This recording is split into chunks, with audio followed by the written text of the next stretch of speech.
మరి ఆయన ఏం చేస్తాడో చూద్దాం. బట్ రాజకీయంగా పెద్ద పెద్ద నాయకులు ఆ పార్టీలో ఎవరైతే అఫ్కోర్స్ ఒక్కడే నాయకుడు అనుకోండి, 1 to 100 జగన్మోహన్ రెడ్డి. బట్ ఆ తర్వాత మీలో చిన్న చెత్త ఉంటే ఉండొచ్చు. ఏదైనా ఆ పార్టీ అనేది రాబోయే రోజుల్లో పొలిటికల్ ఏరియాలో ఉండే అవకాశాలు లేవు అని మటుకు నేను ఖచ్చితంగా చెప్పగలను. ఏదైతే మరి ఇవాళ నేను నా నియోజకవర్గంలో 2 నా జన్మ ప్లస్ పునర్జన్మ 2 పుట్టినరోజులు ఇవాళ జరుపుకోవటం యాదృచ్ఛికంగా మరి అదే రోజు దాకా ఇందాక చెప్పినట్టు ఎలక్షన్ ఎక్స్టెండ్ అయ్యి నా పుట్టినరోజు నాడే ఏ రోజైతే నేను శపథం చేశానో ఆ శపథం ఖచ్చితంగా నెరవేరింది అని నేను గుండెల మీద చేతులు వేసుకుని చెప్పగలను.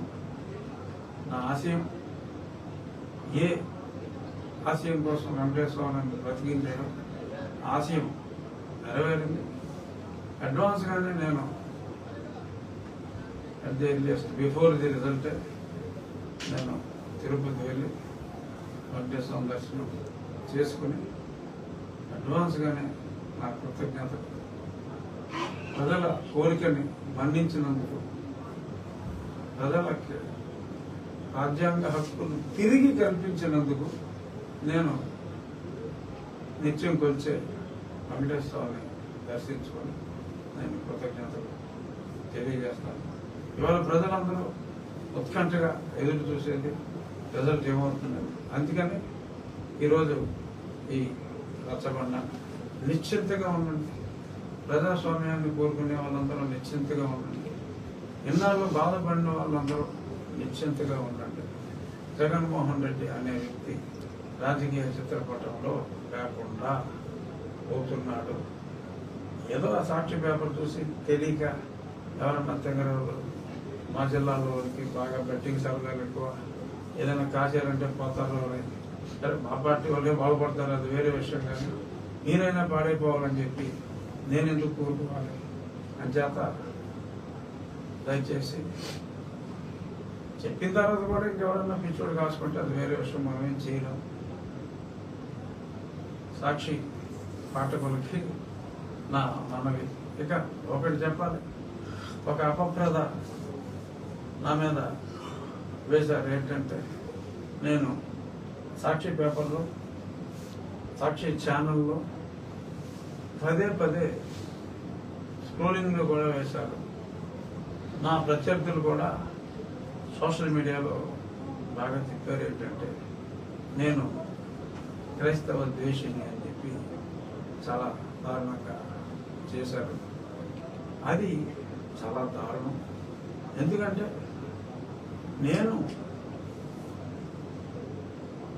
గతంలో కూడా చెప్పా, అయినా సరే వాళ్ళు అదే పబ్లిసిటీ చేశారు. నేను క్రైస్తవ మతానికి వ్యతిరేకం కాదు. ఇందాక నేను చెప్పానేంటి, ఏ వ్యక్తి అయితే ఈ రాష్ట్రానికి శనిలా దాపురించాడో ఆ వ్యక్తిని మనం రాజకీయంగా లేకుండా చెయ్యాలి అన్నది. ఆ వ్యక్తి ఒక క్రైస్తవుడు. నా పోరాటం ఒక వ్యక్తి మీద ఇట్స్ ఎ కోఇన్సిడెన్స్. అతను క్రైస్తవుడు. అతను హిందూ అయినా నేను పోరాడేవాడిని, అతను ముస్లిం అయినా నేను పోరాడేవాడిని. అనుకోకుండా అతను వాళ్ళ తాతగారు ఎందుకనో మతం మారాడు.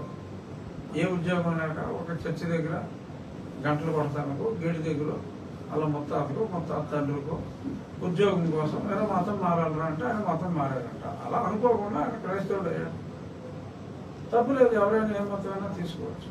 కానీ ఇవాళ ప్రజాకంటకుడు ఆ మతంలో ఉండటం, నేను ప్రజాక్షేమం కోసం ఆ వ్యక్తుల మీద నేను పోరాడితే నన్ను క్రైస్తవ ద్వేషగా చిత్రీకరించడం అన్యాయం.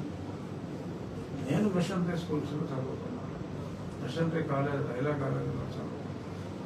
నాకు అన్ని మతాలు అంటే గౌరవం ఉంది.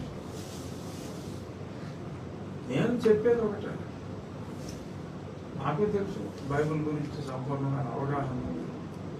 బైబిల్లో ప్రతి సినిమాలో హీరో విలన్ ఉన్నట్టు ప్రతి పురాణాల్లో కూడా ఒక నరసింహస్వామి ఉన్నాడంటే ఒక హిరణ్యకశిపుడు విలను, ఒక రాముడు ఉన్నాడంటే ఒక రావణాసురుడు విలను, అలాగా ఒక కృష్ణుడు ఉన్నాడంటే ఒక కంసుడు విలను. అలా ప్రతిదానికి ఓ హీరో విలను. సినిమాలు ఎలా ఉంటారో పురాణాల్లో కూడా మనకు అలాగే ఉన్నారు. అలాగే బైబిల్లో కూడా ఒక సైతాన్ అని ఒక క్యారెక్టర్ ఉంది. అరే మీరు ఇతన్నేమో చాలా మంది తెలియక అతను పెట్టే ముదులు ఇవన్నీ చూసి మీరు జీసస్ లాగా ప్రతిరూపంలాగా భావిస్తున్నారేమో.